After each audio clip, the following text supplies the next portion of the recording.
Anda ingin membuat cerita apa terhadap sejarah. Karena sebenarnya kita ini cuma seonggok daging yang pada akhirnya adalah sebuah cerita. Pertanyaannya adalah kita mau diceritakan sebagai apa?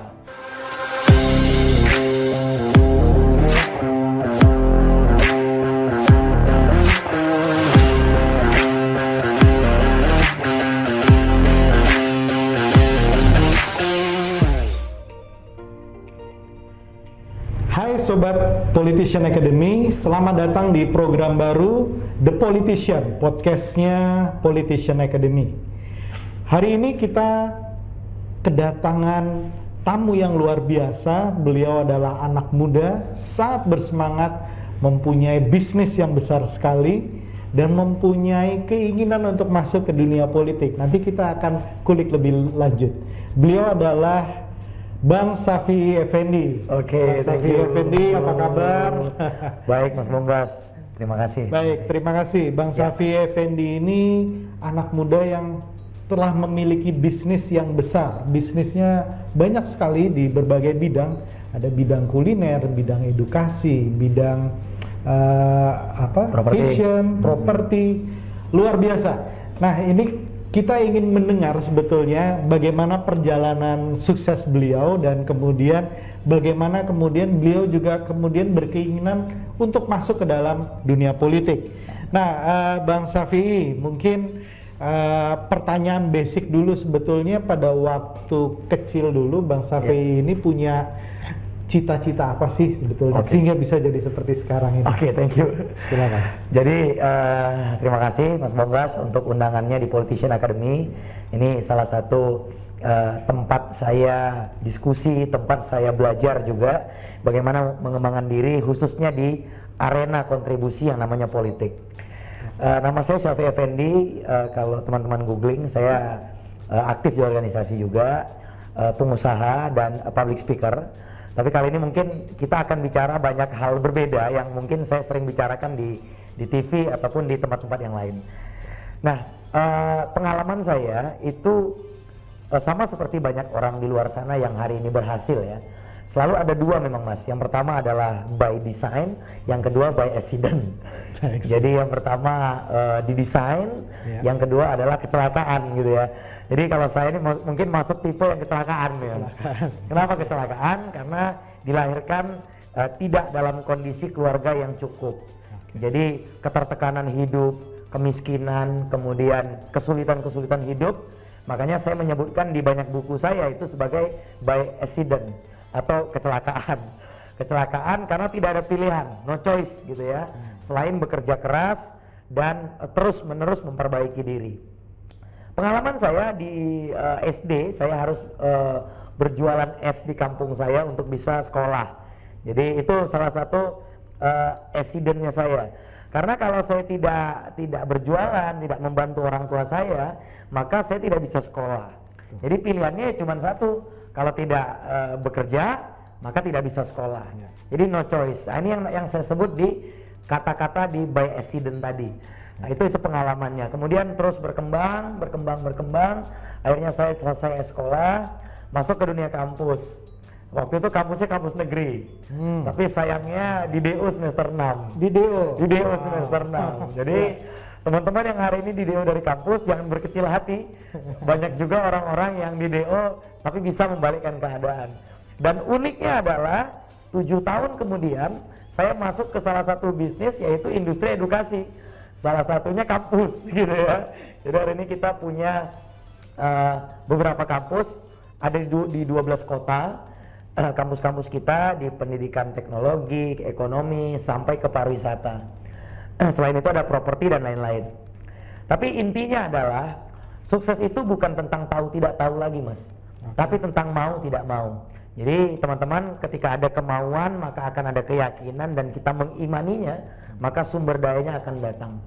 Saya tembus 1 miliar pertama di usia 23 tahun 23 dan saya yakin teman-teman bisa lebih cepat. Bisa lebih cepat karena punya rencana.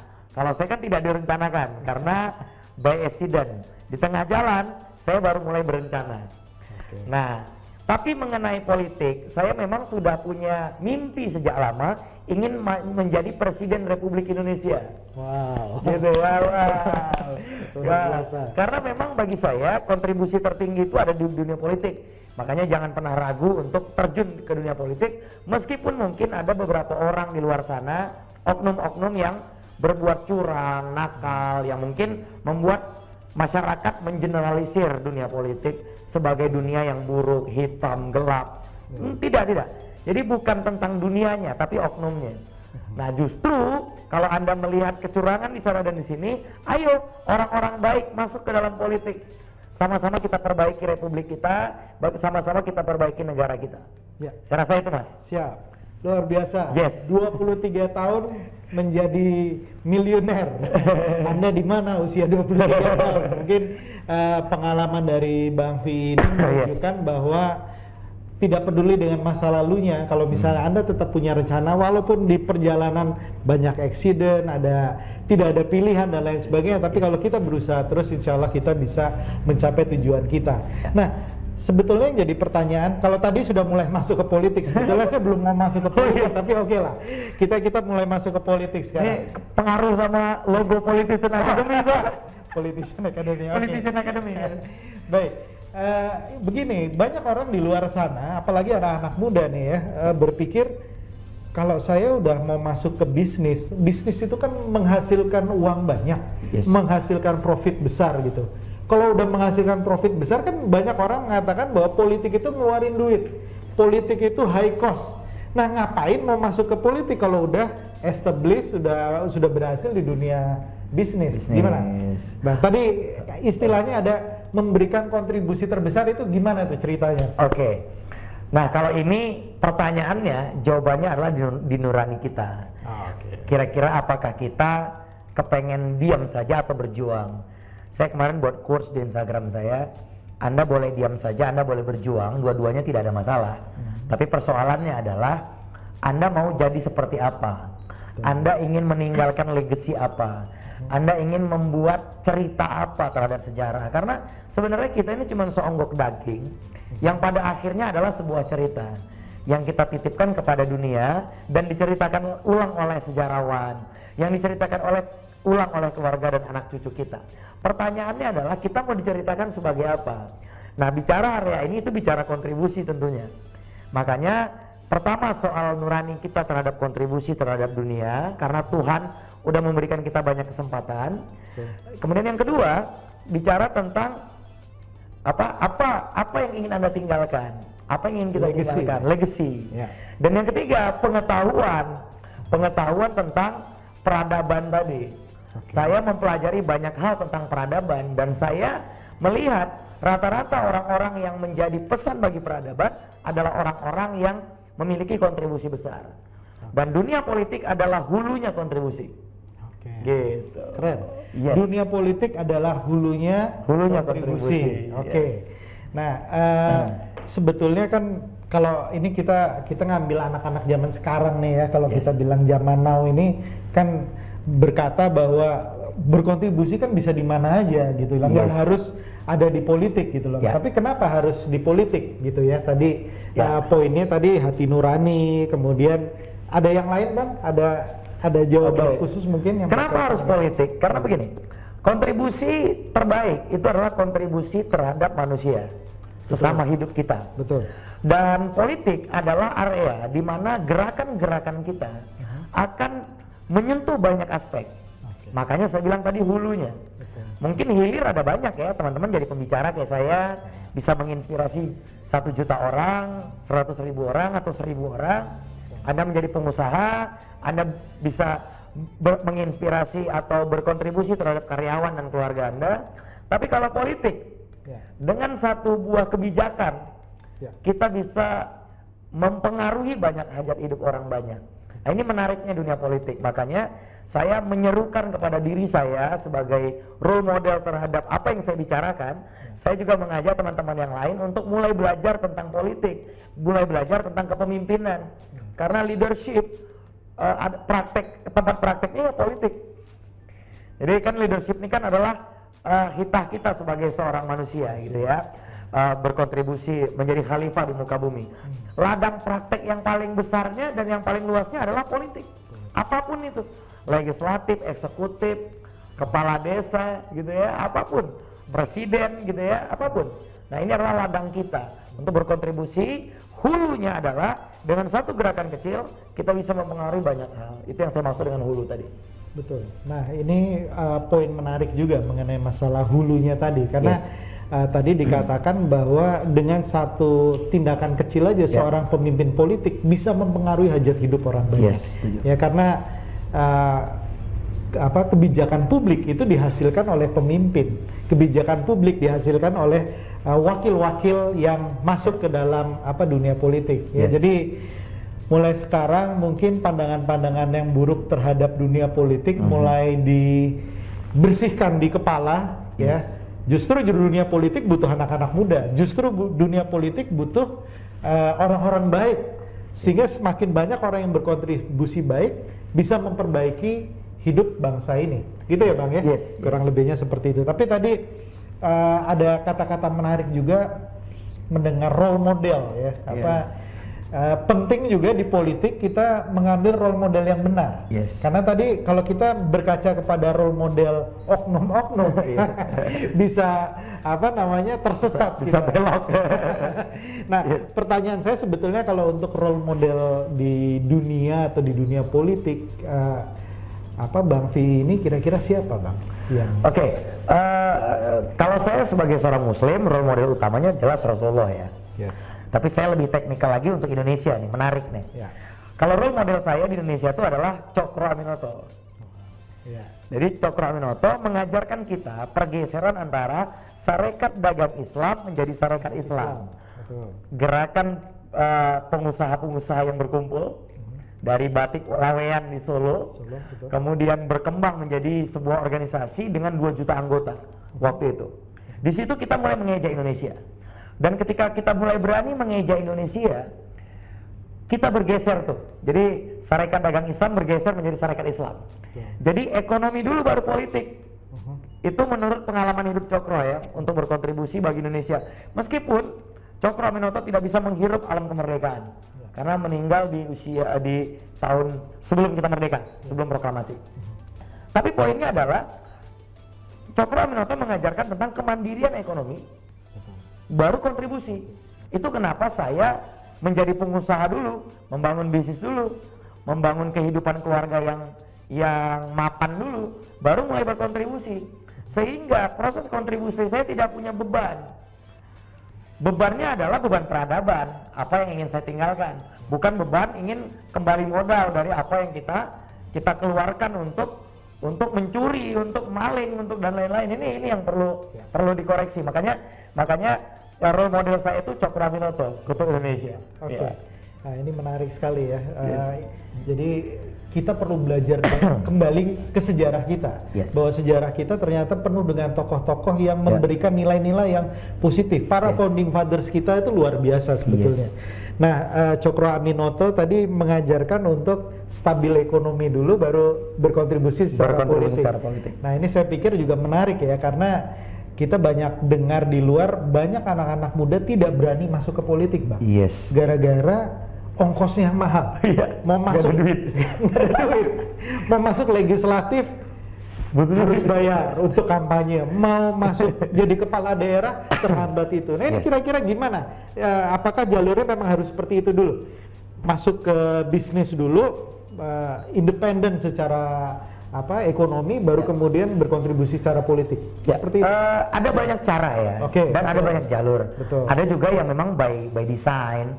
Misalnya keluarganya keturunan orang politik yang sudah punya basis investasi sosial, contohnya politik dinasti misalnya.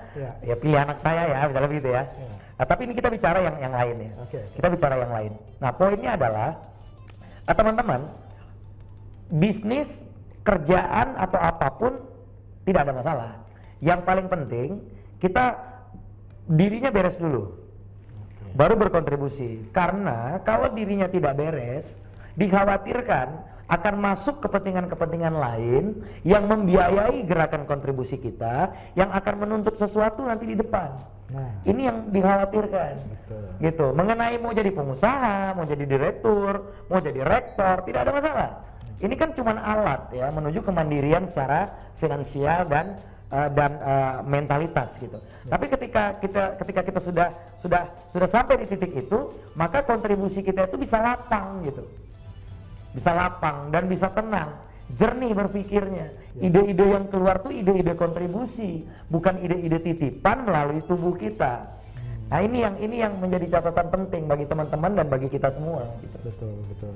Jadi tadi diingatkan berkali-kali bahwa politik itu ajang kontribusi dan pengabdian. Ya, jadi kita nggak mikir lagi untuk memperkaya diri sendiri, memperkaya menguntungkan kelompok sendiri, partai politik sendiri gitu ya. Jadi begitu kita menjadi pemimpin itu adalah untuk rakyat, untuk masyarakat, kesejahteraan, keadilan dan lain sebagainya. Waduh, ini luar biasa. Ini saya kayak bicara dengan seorang guru yang usianya udah 60-70 tahun gitu ya. Pengalaman dan pemikirannya luar biasa sekali dan tentu saja kita tunggu aksi-aksi Bang Safi berikutnya ini di dunia politik ya. Kalau kita lihat tadi mimpinya luar biasa, ingin jadi presiden Indonesia. Wow, keren. Saya ingin juga anak-anak muda Indonesia juga punya mimpi yang tinggi di politik. Harus. Ya, jadi kalau nggak anak-anak muda siapa lagi ya Bang? Siapa lagi yang peduli? Karena kalau kita benci dengan mereka yang sekarang ada di pemerintahan, ada yang ada di DPR, ada di Senayan, ya benci aja nggak cukup untuk merubah situasi. Tidak cukup. Ya, jadi kita sendiri harus take action, kita sendiri harus mulai melakukan sesuatu dan kemudian belajar. Betul. Ya, diingatkan untuk belajar ya, karena jangan pernah merasa kita udah cukup. Udah cukup karena dunia berubah. Dunia terus berubah. Baik, terima kasih. Ini luar biasa sekali. Mungkin ada pesan terakhir untuk anak-anak muda Indonesia, bagaimana untuk berpolitik atau bagaimana memasuki ajang politik ini supaya mereka tidak salah langkah, supaya mereka bisa benar dan tepat langkah. Ini untuk teman-teman muda di seluruh Indonesia, yang ingin saya sampaikan adalah apa cerita yang ingin Anda tinggalkan. Karena kita semua akan meninggalkan sebuah cerita yang akan dibicarakan oleh keluarga kita, teman kita, lingkungan kita, bahkan generasi sebelumnya.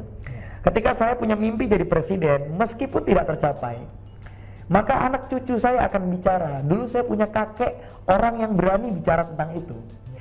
Nah, narasi ini tidak akan pernah mati. Narasi ini tidak akan pernah mati. Jadi narasi bentuknya bisa ideologi, bisa pengaruh, apapun tidak akan pernah mati. Ini yang namanya cerita.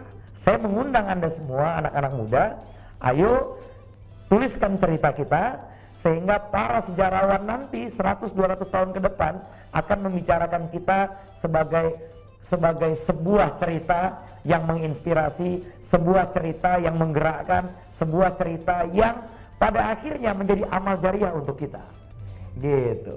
Itu pesan saya bagi para sahabat-sahabat muda di seluruh Indonesia. Baik, terima kasih Bang Safi. Itu dalam sekali ya.